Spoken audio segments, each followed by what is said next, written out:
Yeah, I didn't expect that kind of ending for him. I thought he would at least fight on a little longer for his family. I was expecting a sudden plot twist, but it's a pity that it never happened. Still, his story is quite the tearjerker.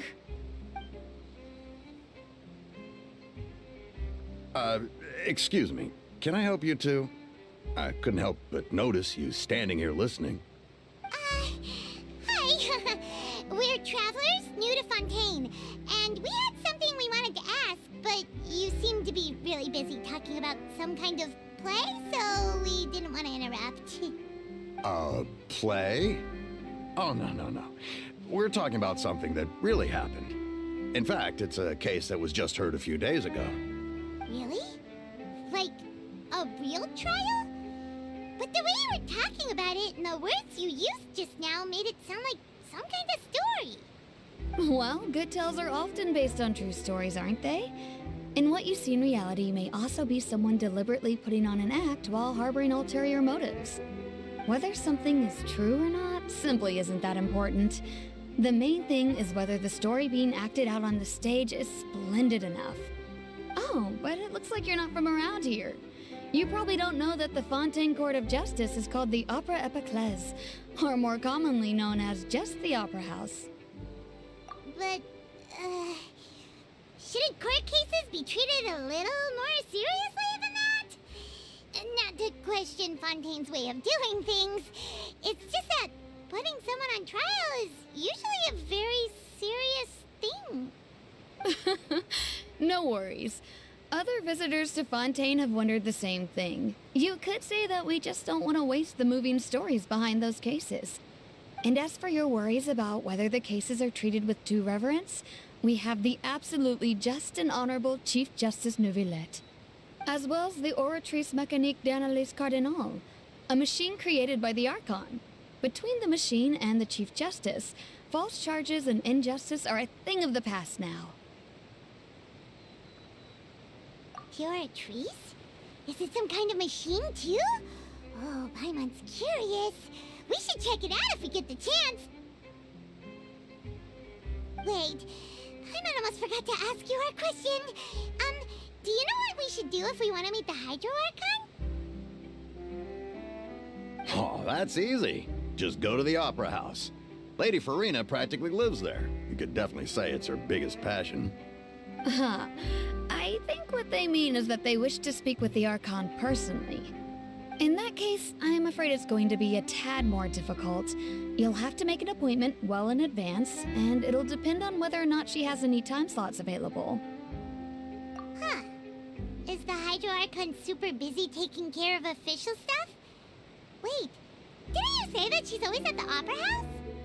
No. Lady Farina seldom takes an interest with the nation's affairs. The reason it's difficult to make an appointment is simply because she's incredibly popular. That's right. After all, she is the Archon. Though she may tend to get a little dramatic from time to time, people can't get enough of her. Huh. First time Paimon's ever heard of an Archon being described that way before. Wait! Paimon gets now! The Hydro Archon is kinda like a big celebrity here, right? Yeah, I suppose you could say that. Perhaps you could even say our mascot. Hang on. This is still Fontaine's Archon you're talking about. You should show some more respect. Yes, you're right. I guess I should at least try to be a little more respectful in front of visitors. Otherwise, I might get arrested and find myself face to face with Monsieur Neuvillette. Come on. Sure, there's a lot of laws here, but nobody's going to be arrested for saying something disrespectful about the Hydro Archon. Alright, I think we get it. Thank you! At least we now know that we can find the Hydro Archon at the Opera House. But who knows how long making an appointment will take? Guess we could have a look around the city in the meantime. Hey! What are you looking over there for? Huh. Maybe something's the matter. She isn't going to jump into the water, is she? Maybe we better go check on her.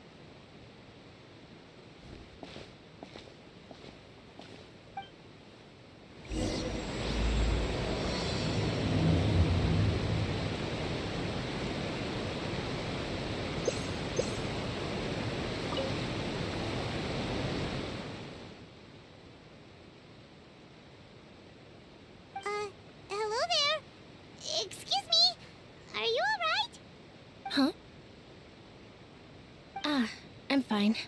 Thanks. Oh, okay then. We just noticed that you seem to be worried about something. About many things, actually. But there's nothing I can do but just keep my troubles to myself. I was just reminiscing about a place my brother and I would play when we were kids. It was just atop that hill over there. See?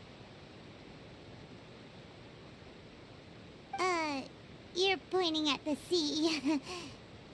Wait, are you saying that you and your brother lived in the water? Though people call the waters around Fontaine a sea, it's actually just an inland lake that's filled with fresh water. And no, I can still see that hill clearly in my memories. Now, it's been completely submerged. He would skip and jump, tossing sand in the wind. The sun shone brightly, and the air was filled with the scent of the sea. But now, the water is gradually swallowing our memories. It won't be long before it swallows us. Sorry. Paimon doesn't really get what you mean. I don't believe we've had the pleasure of meeting. Are you Lynette's new friends? Oh, and you are?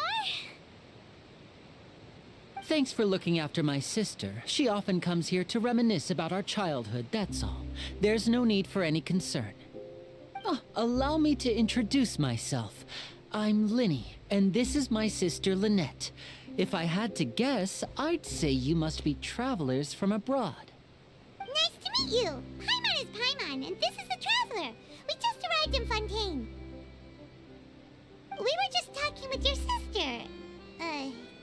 Even though we didn't really get what she was saying. I see. It's unusual for Lynette to be so willing to talk with anyone. In fact, she seldom speaks at all. I'm usually the only one she ever talks to. Oh, really? Then you two are just like us. Paimon's always the one talking for some reason.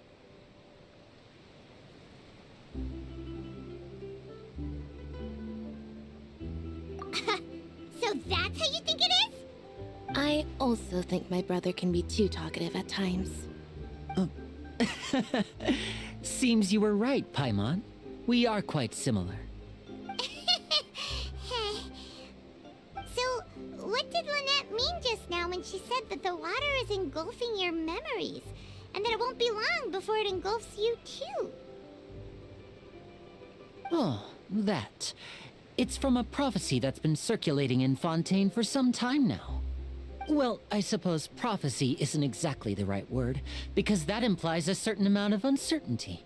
There's no doubt about what's happening in Fontaine now. Where to begin?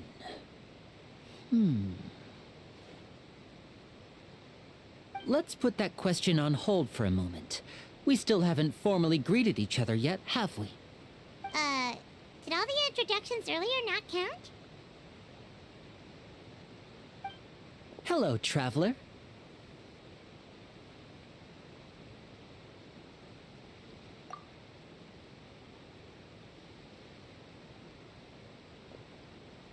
And hello, Paimon. Hey! Why didn't Paimon get a handshake? You're not poking fun at Paimon, are you? Please, don't take offense. Just consider it a sort of etiquette we have here in Fontaine when making new friends. You should remember it. It might prove useful. Oh, all right then. Well, Paimon's just happy to have a local friend now. By the way, we were just getting ready to go to the Opera House to meet the Hydro Archon. Would you be able to show us the way? So you're going to see Lady Farina?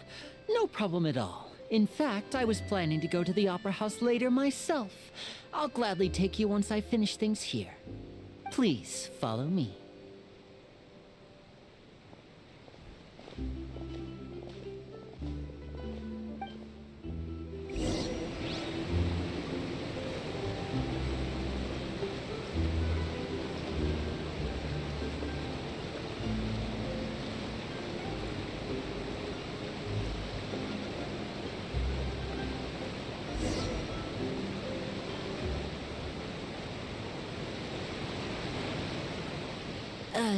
You said you were going to see Lady Farina?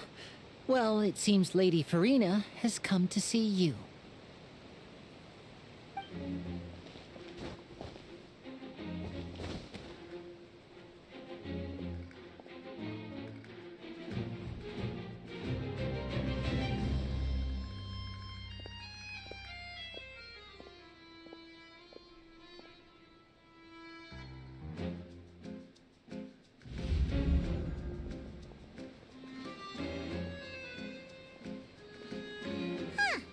So, she's the Hydro Archon?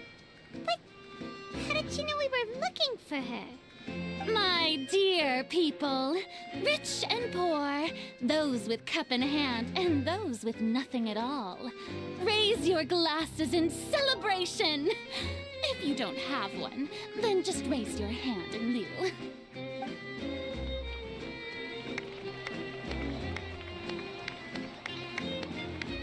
As you can all see, two unfamiliar travelers have arrived in our nation. Come, let us make a toast in honor of this traveler and her companion who have journeyed here from distant lands.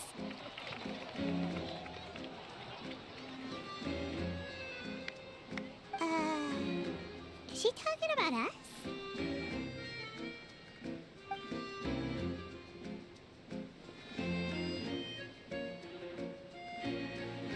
I've long heard of the turmoil and chaos you've left in your wake as you visited other nations. But I welcome you nevertheless. No, I have come to receive you personally. Fear is for insignificant cowards. I am a god, and I will never entertain the notion of such meaningless wariness. You can be rest assured. I see clearly your sincerity. Of course, seeking an audience with me is the most sensible thing to do. It will allow you to truly behold my power and witness my authority. Intelligent people always gather under the correct banner. I, Focalor, hereby welcome you to the nation of Hydro and acknowledge the value and significance of your trip. Now, you may rejoice in this. Yeah, Paimon still can't believe it. Feels like we've only been here for a few minutes. But the Hydro Archon's entrance was, how should Paimon describe it? A little over the top? Ahem. Miss Hydro Archon? How did you know we were coming? I see.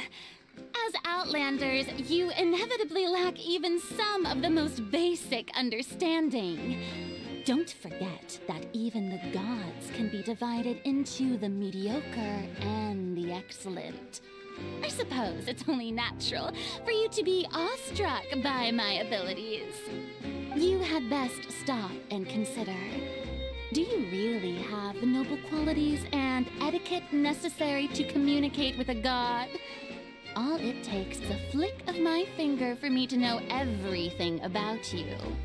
Whoa, talk about sounding high and mighty. Oh? What's with these looks? Perhaps the welcoming ceremony still isn't enough? What else should I say then? Is she waiting for us to start talking? Wow, I didn't expect to see Lady Farina here. What a surprise! Wait, does this mean they're the legendary blonde traveler?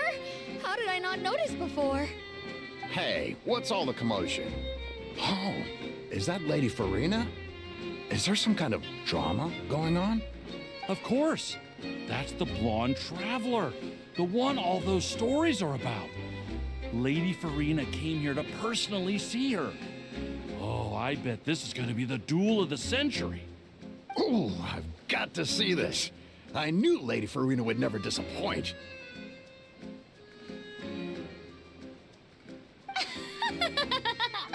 Yes, but don't get too excited now. My dear believers and spectators alike tend to get quite rowdy, and despite the noise, I've come to tolerate all their ruckus.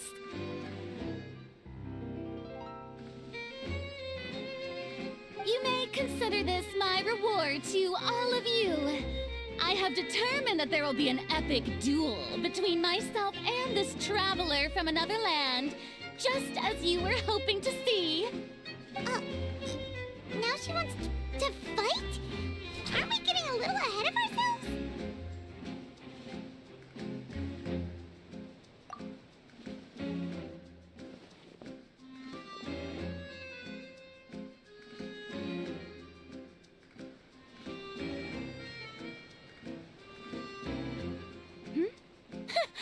Are you not afraid? Might I remind you that this is a duel against the divine? What are you trying to do, traveler? Provoking a god in front of her people? Stand down, Clorend. I admire her bravery. Few have the courage to draw their sword against a god. She is obviously a true warrior. Unfortunately, people nowadays only crave to be thrilled, and a mere duel will not slake their thirst for excitement. Huh. Yeah, she's right. Just a duel wouldn't be all that interesting. On Araneus, criminals are always requesting duels to defend their honor. They're getting a bit old, to tell the truth. You see. Then, as the god of justice, I shall face this traveler in another kind of duel. A duel in court! All right! Now that'll be worth seeing! Right. This is Fontaine, after all. It's such a grand opera house, it would be a pity not to use it.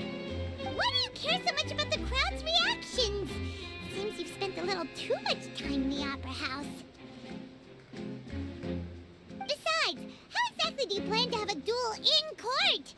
You mean you're going to put us on trial? Oh, we have reason to put you on trial. It's obvious, isn't it? According to Fontaine law, no one is permitted to release any flying objects within Fontaine city limits during the first 3 days of each month. You are clearly guilty of violating this law, no? Oh, so that's what they've done wrong. That's our Lady Farina. No one knows the laws of Fontaine like she does. You call that obvious? What kind of law is that? Wait, flying object? You mean Paimon? Precisely!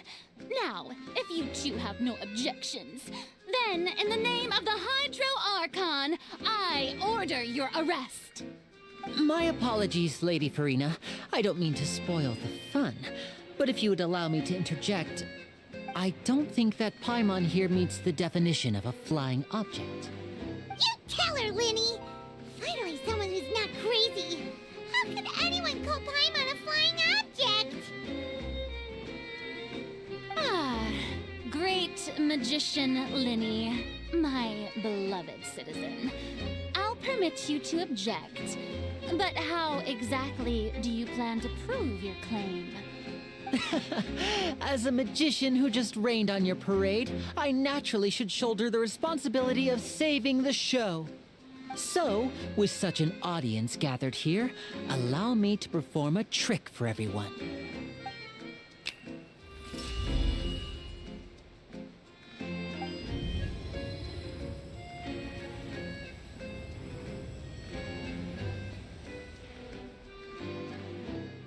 Ta-da! What's that on Paimon's back? Hey, when did Linny do that?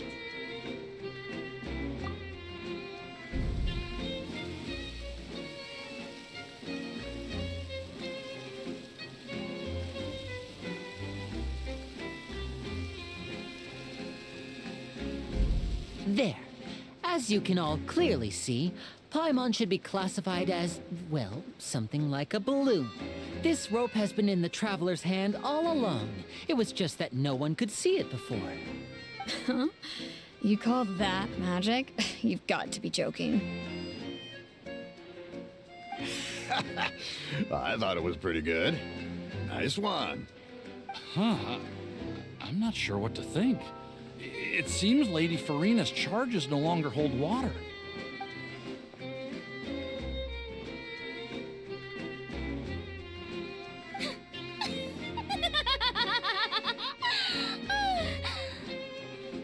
Amusing. Very amusing, Linny. Just the sort of unexpected twist that I enjoy. With you here, today's performance can finally be called complete. Performance? You see all this as a performance? In which case, consider the matter of your trial resolved. The god of justice will not bring charges against an innocent person. But when there are valid grounds, I will not only judge travelers from abroad, but even the gods of other lands. I look forward to seeing your upcoming performance at the Opera House, Mr. Linny and Miss Lynette. That's enough for now. Toodaloo!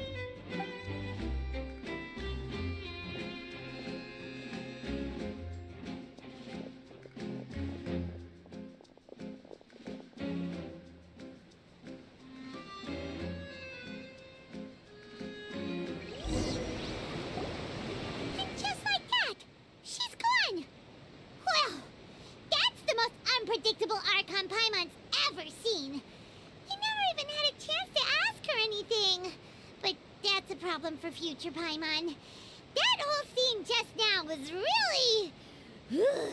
Don't mention it. I just happened to remember that there was such a law, so I did a little preparation, just in case.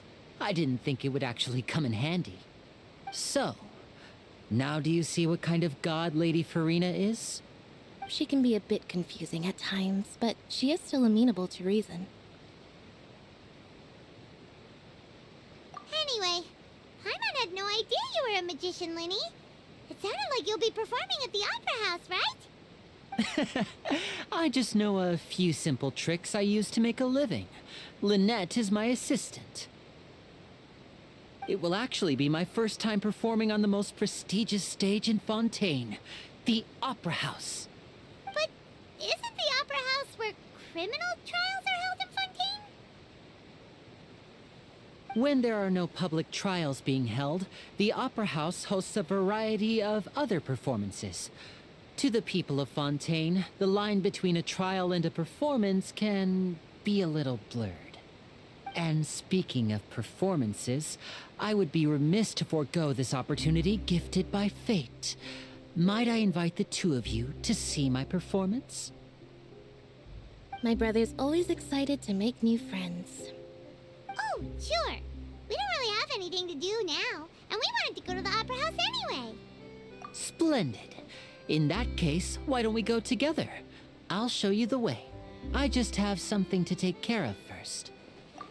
You really mean it? Then I'll take you up on your offer. This is a magical item known as a magic pocket. Perhaps you can help me distribute them to the people here. Huh? What are they going to use it for? About that... You asked me before about the prophecy, right? Let me start by telling you a little more about what it entails. I'm not sure exactly when it began, but a prophecy has been circulating around Fontaine. It says that every person in Fontaine is born with sin. No matter how the nation of justice holds trial after trial, this sin cannot be absolved until one day, the water levels in Fontaine will rise, and the sinful people will slowly be drowned. In the end, the people will all be dissolved into the waters, and only the Hydro Archon will remain, weeping on her throne. Only then will the sins of the people of Fontaine be washed away. That sounds pretty gloomy. Why are people in Fontaine born with sin? What is that supposed to mean? There are lots of guesses. Some say that the ancestors of Fontaine stole the power of the seas and stirred its wrath.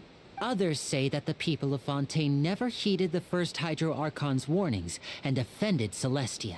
But here in Fontaine, evidence is what matters. There hasn't been concrete evidence for any of these claims, so they can only be regarded as conjecture.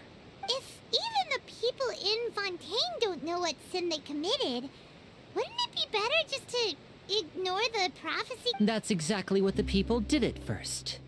But in the last few years, the water levels in Fontaine have actually started rising. Many places have already been completely submerged, and now lie beneath the sea. Many people carry on with their lives as before and shrug it off as a natural phenomenon. But my family and I think that the people of Fontaine shouldn't ignore the possibility, which would end up sentencing them to death. We hope that at least the people who reside near the waterfront can move away before it's too late. So, we've started distributing magic pockets to them. As a magical item, these magic pockets have astonishing capacity. I'm sure they will come in handy when people are moving their belongings. Oh, Paimon gets it! It's like preparing for a rainy day! But this is more than a bit of rain. Perhaps only absolute power could ever contend with such a catastrophe. But who knows? We're just tiny specks in the grand scheme of things. Now, if you'd like to help, then please give these magic pockets to anyone nearby. Be sure to convince them to take it, regardless of what they say.